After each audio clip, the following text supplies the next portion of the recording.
Ada seorang lelaki semasa zaman salaf bernama Abu Bakar Al-Ansyari rahimahullah.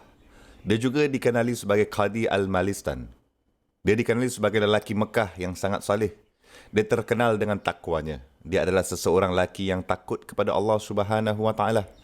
Dia adalah seseorang lelaki yang selalu berusaha menjauhkan dirinya dari kemarahan Allah Subhanahu Wa Taala. Okey, satu hari itu dia keluar berjalan-jalan di Mekah dan dia menceritakan kisahnya sendiri mengenai hidupnya. Dia berkata, satu hari saya berada di jalan-jalan Mekah, saya lapar dan saya mencari makanan.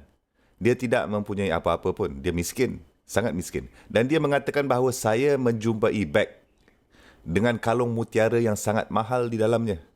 Tetapi itu bukan miliknya, jadi dia mengikatnya, membawanya pulang untuk simpan sekiranya pemiliknya datang.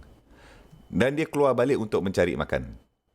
Kemudian dari situ dia dapat mendengar seseorang lelaki melaungkan bahawa dia telah kehilangan kalung mutiara. Dan dia menawarkan hadiah yang besar bagi sesiapa yang akan dapat mencarinya. Oleh itu Abu Bakar datang kepada lelaki itu dan berkata, okey, tengok ni, saya yang telah menemui kalung itu, saya jumpa dia tadi. Tapi kamu perlu gambarkan ciri-ciri kalung itu kepada saya. Jadi saya dapat tahu sama ada ia milik kamu atau tidak. Dan dia mengatakan lelaki itu menggambarkannya dengan sempurna. Jadi dia pergi dan mendapatkannya dan memberikan kepadanya balik. Dan lelaki itu mahu membayarnya, tapi Abu Bakar tolak. Kerana dia berkata kepada lelaki itu, saya tak melakukan apa-apa untuk inilah. Saya tidak dapatkan ini dengan kerja pun.